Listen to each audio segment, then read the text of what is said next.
दर्शकों, आप सबका आज सबत स्कूल के अध्ययन में मैं स्वागत करती हूँ और मैं धन्यवाद देना चाहती हूँ अपने परमेश्वर का भी, जिसने हमें सुरक्षित रखा है, अच्छे स्वास्थ्य में रखा है और हमें ये कितना सुंदर अवसर दिया है कि हम साथ मिलकर बैठकर परमेश्वर के वचनों में से अध्ययन कर सकते हैं इस ऑनलाइन के ज़रिए।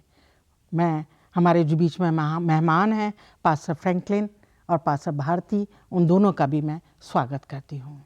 आइए इससे पहले कि हम अपने अध्ययन में चलें, मैं चाहूँगी कि पास्टर फ्रैंकलिन हम सब के लिए प्रार्थना करें। आइए प्रार्थना करें। धन्यवाद देते हैं स्वर्गीय पिता परमेश्वर एक बार फिर से कि आज के इस पवित्र सबत में आपने हमें मौका दिया है कि हम अपने अपने घरों में बैठकर आज के सबत स्कूल पाठ का अध्ययन कर सकते हैं, एक दूसरे के साथ सबत स्कूल पाठ को साझा कर सकते हैं। और पिता परमेश्वर, हम आपसे मदद चाहते हैं, आपके पवित्र आत्मा के द्वारा हमारी मदद करें कि हम आज के सबत स्कूल पाठ को बेहतरीन तरीके से समझ सकें। हम विशेष करके दुआ मांगते हैं मिसेस भारती के लिए, पास्टर भारती के लिए और मैं अपने लिए प्रभु, जबकि आज के सबत स्कूल पाठ को हम कोऑर्डिनेट करते हैं और चाहते हैं प्रभु आप हमें ज्ञान दे, बुद्धि दे, समझ दे, जिससे कि आज का सबत स्कूल पाठ जो है हम सबों के लिए एक बहुत बड़ी आशीष का कारण बन सके। हम सबके पाप और गुनाहों को प्रभु आप माफ़ करें। प्रभु यीशु मसीह के नाम से मांगते हैं, आमीन। आमीन। दर्शकों, आज का हमारा इस वर्ष का चौथा त्रिमास में हम लोग चल रहे हैं और हम आज जो है 10वें पाठ का अध्ययन करेंगे, जिसका शीर्षक इस तरह से है, कला और विज्ञान में शिक्षा। जैसा कि आप जानते हैं कि हमारे जिस क्वार्टर का शीर्षक शिक्षा है और हम पिछले हफ्तों में भी बहुत कुछ परमेश्वर की पवित्र पुस्तक में से सीखते आए हैं, परमेश्वर की जो शिक्षाएं हैं उनको, और मुझे आशा है कि आप सब उनको याद रख रहे हैं, उनका अध्ययन करते चल रहे हैं, ताकि वो हमारे उद्धार के लिए एक अच्छा शिक्षक हो। आइए हम जो हमारा आज का याद वचन है उसको हम पढ़ लेते हैं। भजन संहिता उसके 19 अध्याय के पहले पद से लिया गया है। पवित्र पुस्तक में इस तरह लिखा है, आकाश परमेश्वर की महिमा का वर्णन कर रहा है और आकाशमंडल उसकी हस्तकला को प्रकट कर रहा है। परमेश्वर के इस वचन के पढ़े और सुने जाने पर हम सबको आशीष मिले। जैसा कि आप जानते हैं कि हमारी बाइबल में जो है परमेश्वर की सृष्टि के विषय में बहुत अच्छे से बताया गया है। अजीज़ों, जैसे कि हमारा आज का शीर्षक है कला और विज्ञान। ये जो विषय हैं आजकल की शिक्षा में, स्कूलों में और कॉलेज में बहुत ख़ास विषय माने जाते हैं। बच्चे पढ़ते हैं, जवान बच्चे इनकी शिक्षा ग्रहण करते हैं, परंतु हमारी पुस्तक बाइबल में जो है इसका बहुत थोड़ा सा हिस्सा जो है दिया गया है। उसमें अधिकतर जो है जो ख़ास जो है बल जो है हमारे उद्धार के लिए दिया गया है कि पापियों को कैसे जो है पाप से बचाया जाए और उनका उद्धार कैसे हो, ताकि जो वो है अनंत राज्य को प्राप्त कर सकें।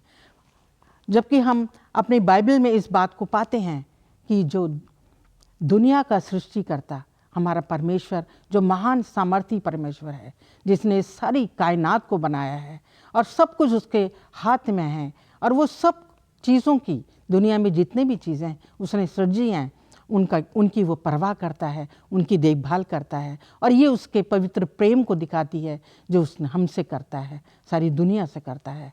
आइए आज हम जो हमारा ख़ास मुख्य विषय रहेगा आज की हमारे अध्ययन में, वो ये रहेगा कि कला और विज्ञान को अपनी बाइबल के ज़रिए, पवित्र पुस्तक के ज़रिए किस तरीके से और अच्छे ढंग से हम सीख सकते हैं। आइए अपने आज के हम अध्ययन में चलें। हमारे आज का जो शीर्षक है रविवार का, उसका शीर्षक है केवल यहोवा। पास्टर भारती, आपसे मैं निवेदन करूंगी कि आप हमें और हमारे दर्शकों को बताएं कि सृष्टि हमें क्या सिखाती है।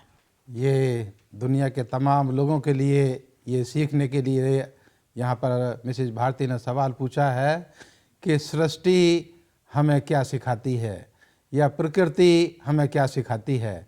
जैसे मिसेज भारती, अभी आपने भजन संहिता उसका 19 अध्याय और उसकी 1 और 2 आयत को आपने पढ़ा कि जो आकाश है वो परमेश्वर की महिमा कर रहा है, और जो आकाश मंडल है उसमें जो सितारे और जितने ग्रह हैं वो परमेश्वर की हस्तकला को वो दिखा रहा है। अगर इसी में हम और दूसरी आयत को पढ़ें तो वहाँ लिखा है कि सूरज जो है वो एक सिरे से निकलता है और पूरे दिन चक्कर काटते हुए दूसरी तरफ जाकर के जो है वो छुप जाता है। और जब वो निकलता है तो लोगों को, सबको गर्मी देता है, किसी को वो छोड़ता नहीं कि नहीं इस देश के लोगों को मैं गर्मी नहीं दूंगा या इसके देश के लोगों को ही मैं केवल गर्मी दूंगा।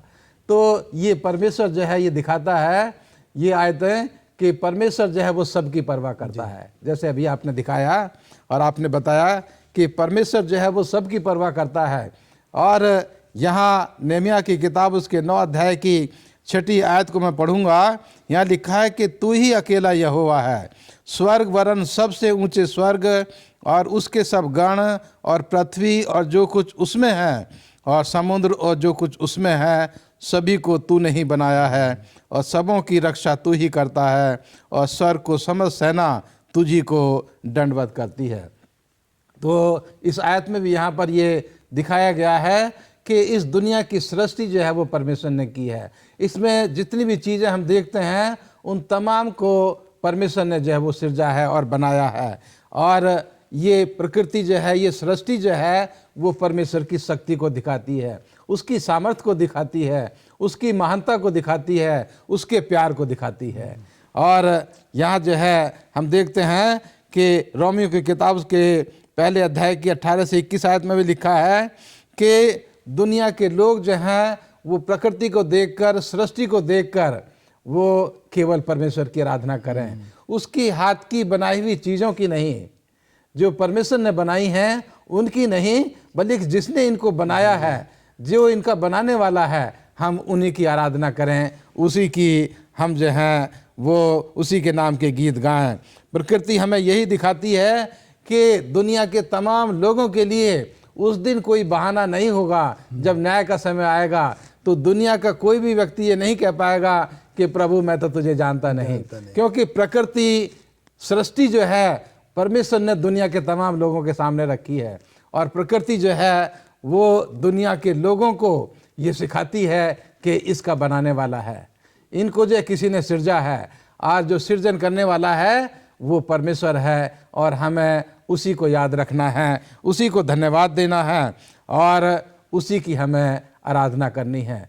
तो प्रकृति और सृष्टि जो है वो हमें आज दुनिया के केवल मसीह लोगों को नहीं बल्कि दुनिया के तमाम लोगों को दिखाती है कि आपको इस सृष्टि के द्वारा परमेश्वर को जानो, इस प्रकृति के द्वारा परमेश्वर की शक्ति को उसको पहचानो, इस प्रकृति के द्वारा परमेश्वर जो है जैसे इस प्रकृति को प्यार करता है, जैसे वो सबको गर्मी देता है, हम भी इसी तरह से एक दूसरे को, सबको हम प्यार करें।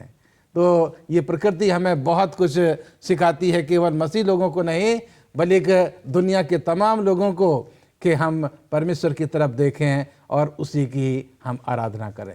शुक्रगुजार हूँ पास्टर भारती, आपने जो अपने विचारों को साझा किया। आइए हम सोमवार के अध्ययन में चलते हैं, जिसका शीर्षक इस तरह से है, सुंदरता जो पवित्र है। और मैं पास्टर फ्रैंकलिन से निवेदन करूंगी कि वो बताएं कि सुंदरता क्या है, सुंदरता को हम कैसे परिभाषित कर सकते हैं। बहुत ही अच्छा प्रश्न है मिसेस भारती कि सुंदरता क्या है और सुंदरता को कैसे परिभाषित कर सकते हैं। सुंदरता को अगर हम अपने साधारण शब्दों में उसको परिभाषित करें तो सुंदरता का मतलब है शुभ या अच्छा, मन को भाने वाला या मन को जो है वो पसंद होने वाला। जब कभी भी हम किसी व्यक्ति को देखते हैं तो कई बार हम एक ऐसे सुंदर व्यक्ति की तरफ आकर्षित हो जाते हैं और हम यहाँ पर देखते हैं कि ये सुंदरता शब्द जो है हम सभी को पसंद है। जब कभी कोई व्यक्ति हमसे मिलता, अगर वो आपसे ये कह दे कि भाई आज आप बहुत सुंदर लग रहे हैं, तो मैं सोचता हूँ कि हर वो व्यक्ति जो है वो क्या करेगा, अच्छा महसूस करेगा।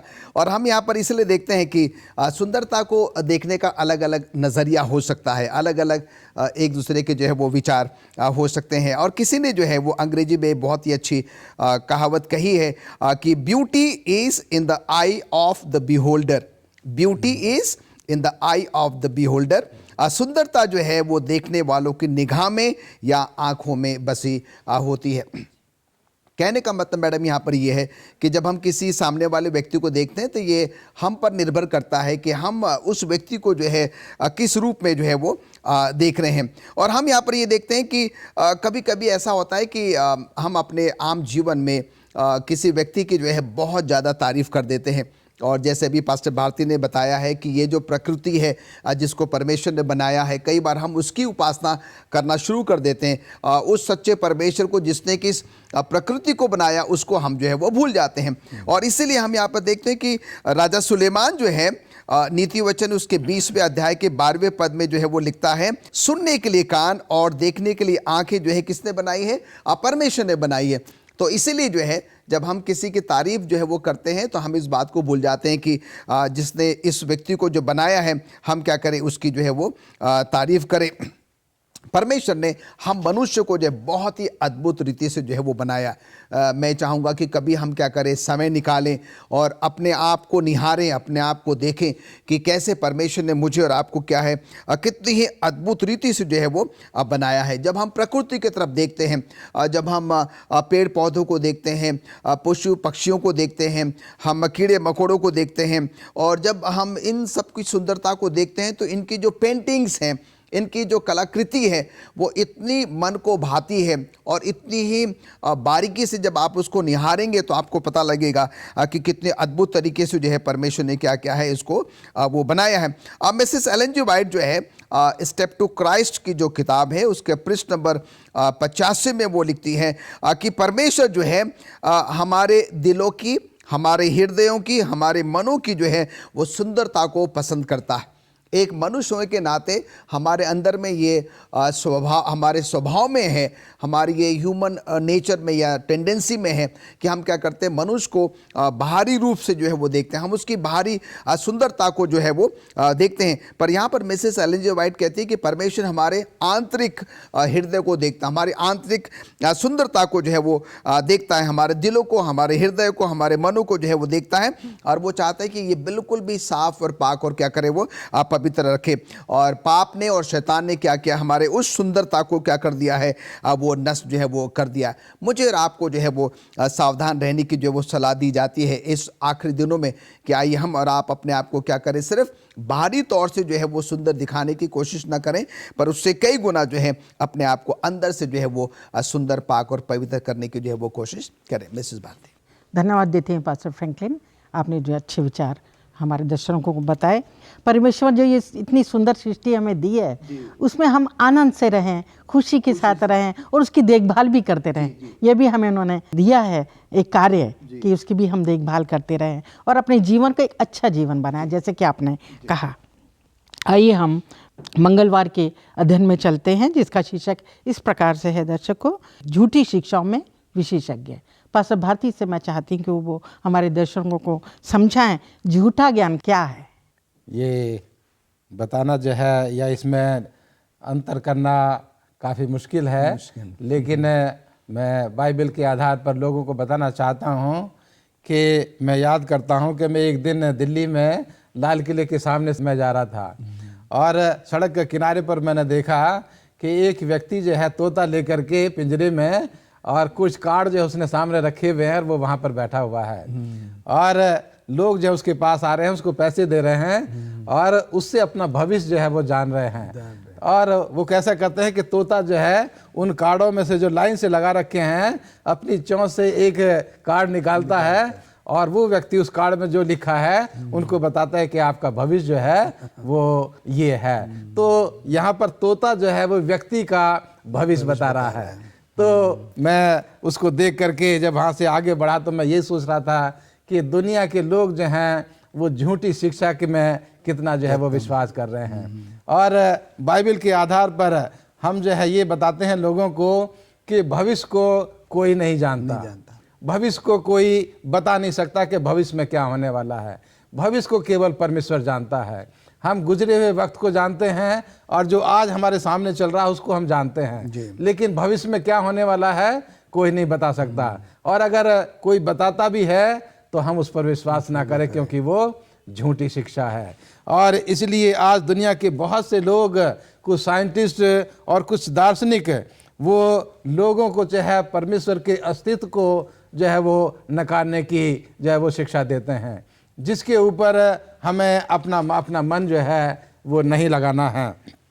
क्योंकि बहुत से वैज्ञानिक जो हैं ये कहते हैं कि ये पृथ्वी जो है वो बिल्कुल हिलती डुलती नहीं है, या चांद और सितारे जो हैं वो केवल अपनी जगह पर जो है वो एकदम स्थिर रहते हैं।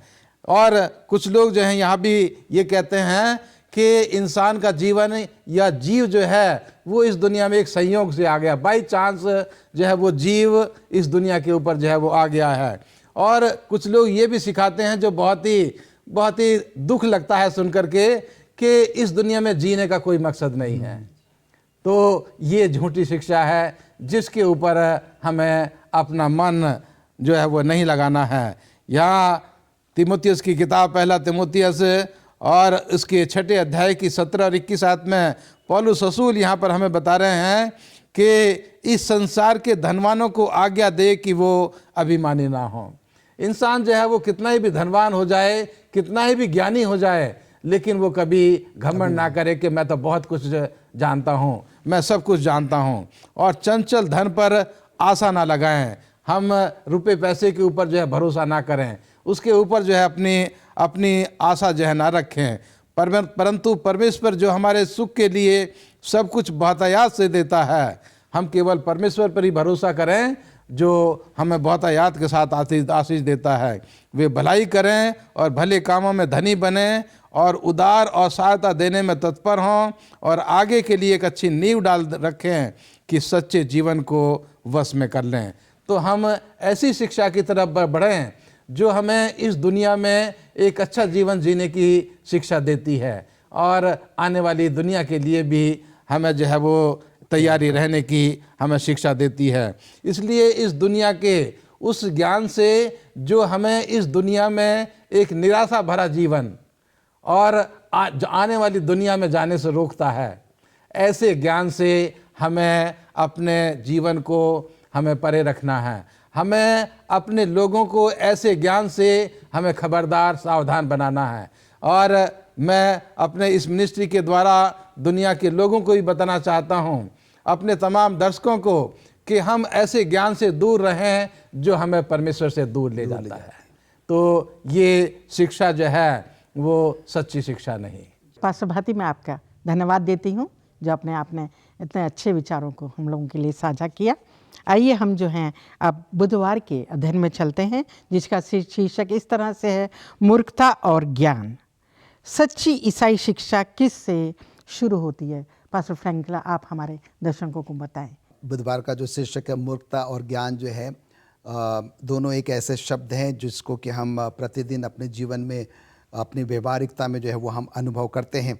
और मिसेस भारती, जैसा आपने पूछा कि सच्ची मसीह शिक्षा जो है हमें कहाँ से मिलती है, और ये बिल्कुल भी सही होगा, अप्रोप्रिएट होगा, लाजमी होगा मेरा ये कहना या ऐसा कहना कि सच्ची शिक्षा जो है हमें और आपको जो है वो बाइबल से ही मिलती है। दुनिया में कोई ऐसी किताब नहीं है जहाँ से क्या है कि हमें एक सच्ची शिक्षा का जो है वो ज्ञान मिल सकता है या अर्जित हो सकता है। और हम यहाँ पर देखते हैं कि बाइबल जो है बहुत ही साफ शब्दों में ज्ञान के बारे में, बुद्धि के बारे में जो है वो बार बार हमें जो है वो समझाती है। हमारा परमेश्वर जो है बहुत ही बुद्धिमान, बहुत ही ज्ञानी परमेश्वर है।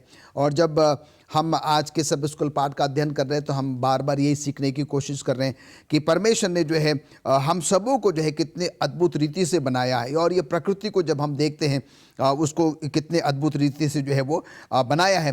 बाइबल हमें मूर्खता के बारे में और हमें ज्ञान और बुद्धि के बारे में क्या करती है, कैसे तुलना करना है उसके बारे में जो है वो हमको बताती है।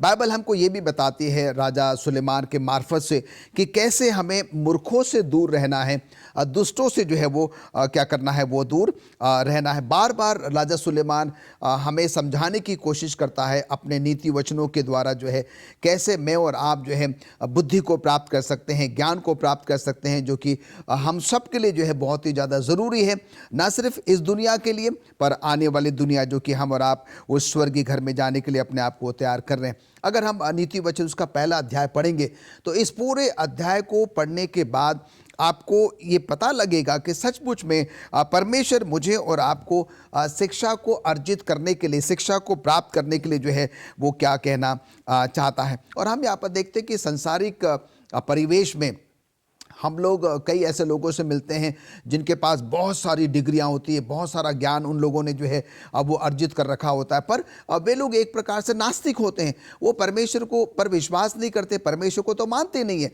तो उनका ये ज्ञान जो है बिल्कुल भी एक तरीके से अधूरा है और वो किसी भी काम का जो है वो नहीं है। पर परमेश्वर के उस मसीह सच्चे ज्ञान की शुरुआत जो है सिर्फ और सिर्फ क्या होती है, प्रभु परमेश्वर के पवित्र वचन से होती है। और ये परमेश्वर का वचन जो है हमें प्रतिदिन जो है वो पढ़ना चाहिए। न सिर्फ पढ़ना चाहिए, उस पर मनन करना चाहिए, उस पर मंथन करना चाहिए और उसको समझना भी चाहिए और उसको अपने व्यवहारिक जीवन में अमल में लाना भी चाहिए। और ये परमेश्वर का पवित्र वचन जब हम पढ़ते हैं, मनन करते हैं, मंथन करते हैं, अध्ययन करते हैं, तो वो ना सिर्फ हमारे व्यक्तिगत जीवन में बदलाव लाता है, हमारे पारिवारिक जीवन में बदलाव लाता है, हमारे सामूहिक जीवन में, हमारे सामाजिक जीवन में भी क्या करता है, एक बहुत बड़ा बदलाव जो है वो लेकर आता है। और जब जिस भी माहौल में हम रहते हैं उन लोगों के लिए हम क्या करते हैं, एक बहुत बड़ी आशीष का कारण भी जो है वो बनते हैं। और इसीलिए राजा सुलेमान बार बार हमसे ये अर्ज करता है कि हमें ज्ञान की, बुद्धि की, समझ की सख्त ज़रूरत है जबकि हम इस दुनिया में रहते हैं,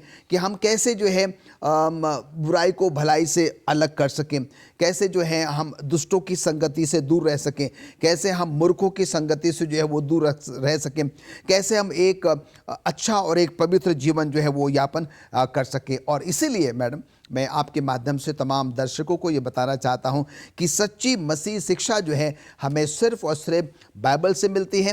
प्रभु यीशु मसीह के बारे में हम जानते हैं, परमेश्वर के बारे में जानते हैं, हम कैसे एक अच्छा जीवन यापन कर सकते हैं, न सिर्फ इस पृथ्वी पर आने वाली उस पृथ्वी पर भी। इन सारी बातों का जो ज्ञान है हमें सिर्फ और सिर्फ जो है वो बाइबल से ही मिलता है। और इसलिए मैं आपके माध्यम से तमाम दर्शकों से अर्ज करना चाहता हूँ, आइए हम ज़्यादा से ज़्यादा समय जो है बाइबल को पढ़ने में, बाइबल को मनन करने में, उसका अध्ययन करने में और उसके साथ ज़्यादा से ज़्यादा समय व्यतीत करने में जो है वो हम लगाएं। सही कहा पास्टर फ्रैंकलिन आपने। और ये भी कितना सही बात है कि जो वैज्ञानिक हैं बड़े बड़े, जिनको अवार्ड्स दिए जाते हैं, वो कार्य करते हैं, रिसर्च करते हैं, पर ये ज़रूरी है कि जो कुछ भी उनको मिला है, जितनी भी योग्यताएं मिली हैं, जो भी बुद्धि मिली है, क्योंकि परमेश्वर ने ही तो इंसान को सर्जा है और वो परमेश्वर ही उनको देता है। आइए हम अपने गुरुवार के अध्ययन में चलते हैं, जिसका शीर्षक इस तरीके से है, यहोवा ने अय्यूब को उत्तर दिया। मैं पास्टर भारती से अनुरोध करूंगी कि वो बताएं अय्यूब की किताब के 38 अध्याय में कौन सी शिक्षा पर प्रकाश डाला गया है। ये हम अय्यूब उसका 38 अध्याय को जब पढ़ते हैं, इस पूरे अध्याय को पढ़ने के बाद हमें ये जानकारी मिलती है कि हमारा ज्ञान सीमित है, हमारी बुद्धि सीमित है जी। हम दुनिया की तमाम चीज़ों को नहीं समझ सकते, हम अपने सर के बालों को नहीं गिन सकते, हमारे त्वचा में जो है कितने छेद हैं हमें नहीं पता और दुनिया का कोई व्यक्ति इसको बता भी नहीं सकता। तो इस अध्याय के द्वारा यहाँ पर यही बताया गया है कि हम दुनिया की तमाम चीज़ों को नहीं समझ सकते, क्योंकि परमेश्वर ने हमें उसको समझने की बुद्धि हमें नहीं दी है। हमारा ज्ञान जो है वो सीमित ज्ञान है। केवल परमेश्वर ने हमें इतना ज्ञान दिया है कि हम परमेश्वर की महान उद्धार की योजना को समझ सकें और उसके वचन को जो उसने हमें दिया है उसको हम अपने जीवन में इस्तेमाल कर सकें। हम नहीं जानते कि पृथ्वी की नींव जो है वो किस पर रखी गई है, हम नहीं जानते और न दुनिया के वैज्ञानिक जानते हैं कि समुद्र की गहराई कितनी है।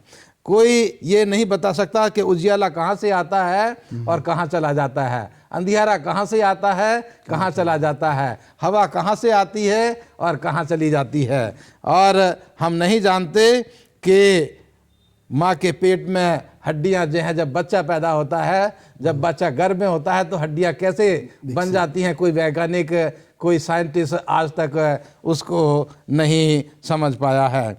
इसलिए इन तमाम चीज़ों का जो बनाने वाला है, सृष्टिकर्ता, वो सब कुछ जानने वाला है। उसने हमें बनाया है, हमारा शरीर बनाया है और हमारे शरीर की हर एक चीज़ से, हर एक सेल से जो है वो वाकिफ़ है। और हमारे शरीर को, सरों के बालों को भी वह जानता है कि हमारे सर में कितने बाल हैं, हमारी त्वचा में कितने छेद हैं वो जानता है। और हवा कहाँ से आती है, कहाँ जाती है, वो जानता है, हम नहीं जानते। इसलिए परमेश्वर जो है यहाँ पर इस अय्यूब की किताब के द्वारा अय्यूब को और अपने तमाम लोगों को ये सिखाना चाहता है कि जो परमेश्वर ने हमें बुद्धि दी है, जो ज्ञान दिया है, हम उसके वचन को जो उसने हमें दिया है उसको पवित्र आत्मा की मदद से समझने की कोशिश करें और अपने जीवन में उसको इस्तेमाल करें। और जैसा विश्वास अय्यूब का था वैसा विश्वास हम जो हैं वो बनाएं परमेश्वर की मदद से, क्योंकि वो जो है अपने अय्यूब की किताब उसके 19 अध्याय की 25 और 26 आयत में कहता है कि मेरा विश्वास है कि मैं इस दुनिया में जीवित रहता हूँ। मैं ये जानता हूँ कि मैं इस दुनिया में हूँ, अभी तक मेरे शरीर में वो सांस चल रही है, लेकिन मेरा विश्वास और भरोसा है कि अगर मैं मर भी जाऊँगा तो मैं अपने परमेश्वर को अपनी आंखों से देखूंगा।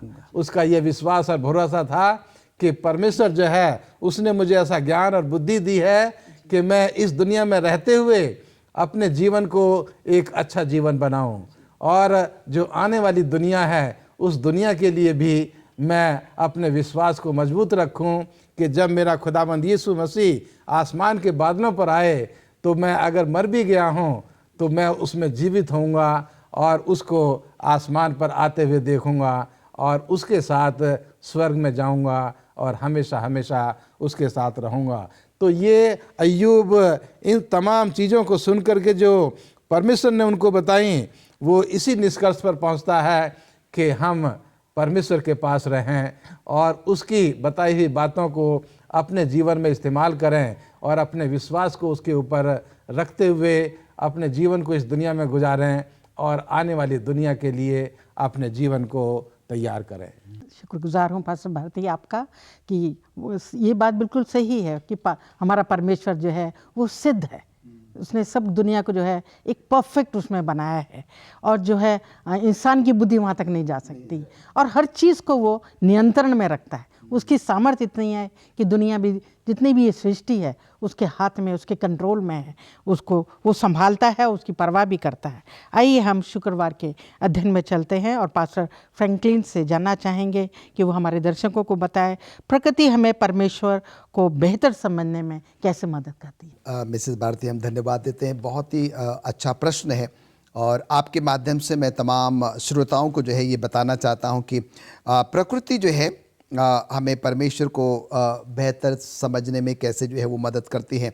जिस क्षण जो है हम प्रकृति को देखते हैं ये हमें एहसास कराता है कि इसका बनाने वाला, इसका रचने वाला कोई ना कोई एक सुपर नेचुरल पावर है, कोई ऐसी महान शक्ति है, कोई ऐसी जो है वो सामर्थ्य है। और हम जो मसीह लोग हैं हमें इस बात का गर्व है कि हम परमेश्वर के वचन में जो है इस बात को पढ़ते हैं कि इस पूरी दुनिया को, पूरे ब्रह्मांड को बनाने वाला जो है वह सिर्फ और सिर्फ प्रभु परमेश्वर ही है।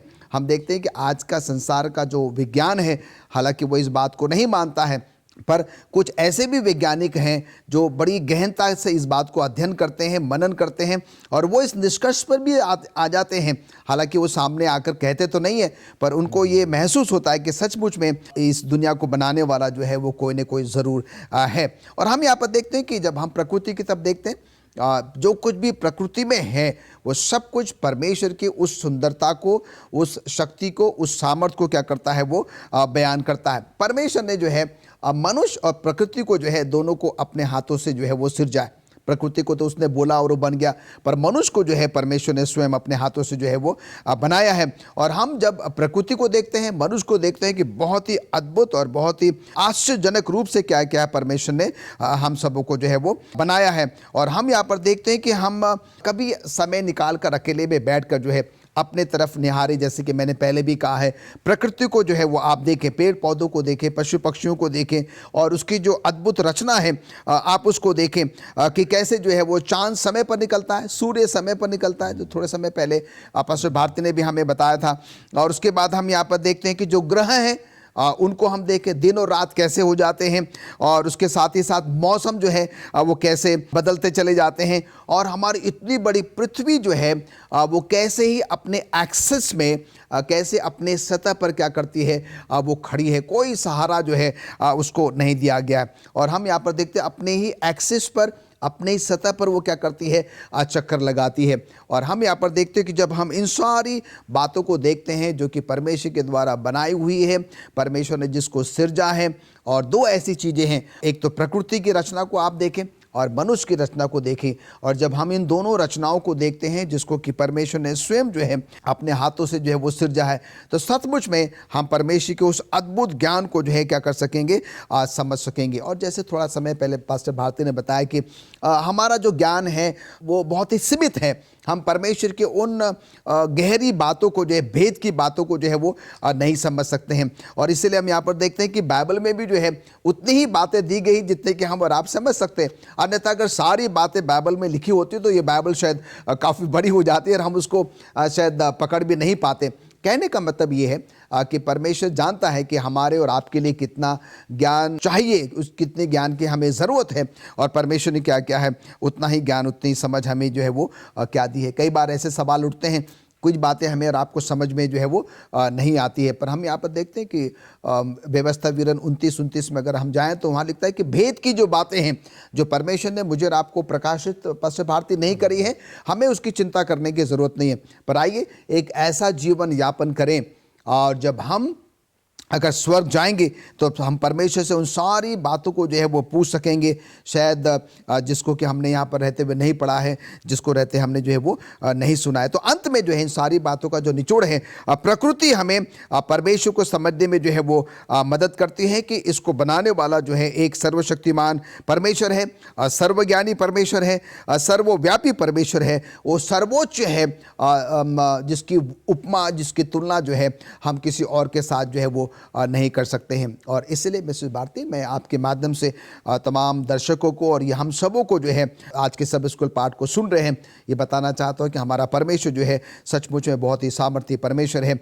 रोमी 5:12 में लिखता है कि इसलिए जैसा एक मनुष्य के द्वारा पाप जगत में आया और पाप के द्वारा मृत्यु आई, और इसी रीति से सब मनुष्यों में जो है वो फैल गई, क्योंकि सब ने पाप किया है। और हम यहाँ पर देखते हैं कि जब परमेश्वर ने इस दुनिया को बनाया तो उस समय मृत्यु नहीं थी। और हम यहाँ पर देखते हैं कि उसके बाद हमारे बाप दादों ने जो है वो उसका आज्ञा का उल्लंघन किया, और फिर पाप आ गया, उसके बाद मृत्यु आ गई, और आज हम इन सारी बातों को जो है वो अनुभव करते हैं। तो आइए परमेश्वर हम सबों को आशीष दे जब हम इस बात पर मनन करते हैं, और परमेश्वर को जो है जिसने हमें और आपको जो है बनाया, उसको हमेशा अपने जीवन के द्वारा जो है वो धन्यवाद दे सकते हैं। पास्टर फ्रैंकलिन, जैसे आपने बताया, प्रकृति जो है वो परमेश्वर की शक्ति को दिखाती है। एक ऐसे व्यक्ति को भी जो जानना नहीं चाहता, एक राहगीर है, एक रास्ते में चलने वाला व्यक्ति है, अगर वो फूलों के बाग से निकल करके जा रहा है तो फूलों की खुशबू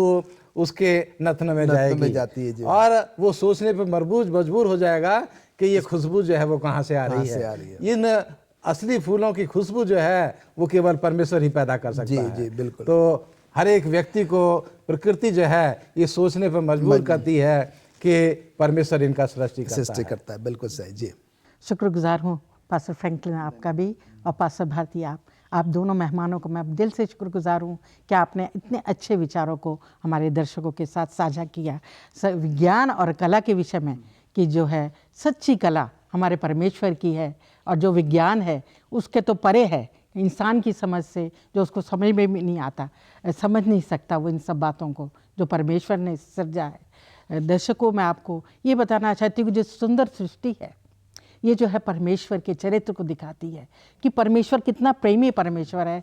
सबसे ज़्यादा जो है वो इंसान को प्रेम करता है, और हमारे प्रेम की खातिर ही उसे इतनी सुंदर सृष्टि सृजी है ताकि उसमें देखकर हम खुश रहें, आनंद से रहें, और जो है एक अच्छा व्यवहार परमेश्वर ने हमें अपने शिक्षाओं के ज़रिए, बाइबल के ज़रिए सिखाया है कि हमें इस दुनिया में कैसे रहना है, एक सदाचारी जीवन, एक अच्छा जीवन। परमेश्वर क्योंकि हमारा भला है, पवित्र है, और वो चाहता है कि जो उसके लोग हैं जिसको उसने सृजा है वो भी जो है अच्छे लोग, दीनता, अच्छा व्यवहार करें, सच्ची शिक्षा को पाएं, ना कि जिनका कोई अर्थ नहीं है जो आज शिक्षा दी जा रही है। अगर मैं आपके साथ ये एक वचन साझा करना चाहती हूँ बाइबल में से, जो कि पहला पतरस उसके 3 अध्याय की 4 पद में लिया गया है। उसमें इस तरह से लिखा है, वरन तुम्हारा छिपा हुआ और गुप्त मनुष्यत्व नम्रता और मन की दीनता की अविनाशी सजावट से सुसज्जित रहे, क्योंकि परमेश्वर की दृष्टि में इसका मूल्य बहुत बड़ा है। परमेश्वर की नज़र में जो है हमारा जो चरित्र है वो ज़्यादा मायने रखता है कि हम परमेश्वर ने जैसे हमें सिखाया है उसी शिक्षा पर हम चलें। अच्छा जीवन, सच्चा जीवन और एक परमेश्वर की उपासना, परमेश्वर की महानता को हम याद करते रहें अपने जीवन में, जो कुछ उस अपने दिया है, और उसी की नज़दीकी में, उसकी ही पनाह में रहते हुए अपने जीवन को आगे बढ़ाएं, ताकि जो उसका अनंत राज है उसको हम पा सकें। इस अध्ययन को हम यहीं पर समाप्त करेंगे अजीज़ों, और परमेश्वर हम सबको आशीष दे, आपको भी आशीष दे। आइए हम जब इस अध्ययन को ख़त्म करते हैं, मैं चाहती हूँ कि इसको हम एक प्रार्थना के साथ ख़त्म करें। पार्थ भांति से चाहूँगी कि वो हम सब के लिए प्रार्थना करें। आइए प्रार्थना करें। हे यहोवा परमेश्वर, इस सृष्टि के मालिक, इस सृष्टि के बनाने वाले सृजनहार, हम तेरे सामने अपने सरों को झुकाकर आते हैं और परमेश्वर तुझसे प्रार्थना करते हैं कि परमेश्वर तू हम में से हर एक के साथ हो और इस दुनिया में चलने फिरने की शक्ति और सामर्थ्य दे, ज्ञान और बुद्धि परमेश्वर हमें तेरी तरफ से मिले, कि परमेश्वर हम इस सृष्टि को देखकर तुझे जान सकें, पहचान सकें और तुझ मुक्तिदाता में अपना विश्वास ला सकें। परमेश्वर तुझसे दुआ करते हैं अपने तमाम दर्शकों के लिए, अपने तमाम सुनने वालों के लिए, इस दुनिया के तमाम लोगों के लिए, कि प्रभु वो इस प्रकृति की तरफ देखें, सृष्टि की तरफ देखें और तुझ परमेश्वर को पहचान सकें कि तू इन तमाम चीज़ों का बनाने वाला है। तू सृष्टि करता है, तू महान परमेश्वर है और तू इंसान को प्यार करता है। और तूने परमेश्वर इंसान को एक अच्छा जीवन जीने के लिए अपना पवित्र वचन दिया है और एक अनंत जीवन देने के लिए परमेश्वर तूने वादा दिया है कि जब तू आसमान के बादलों पर आएगा तो परमेश्वर जो तुझ में विश्वास करता है वो तेरे साथ स्वर्ग में अनंत राज में हमेशा रह पाएगा।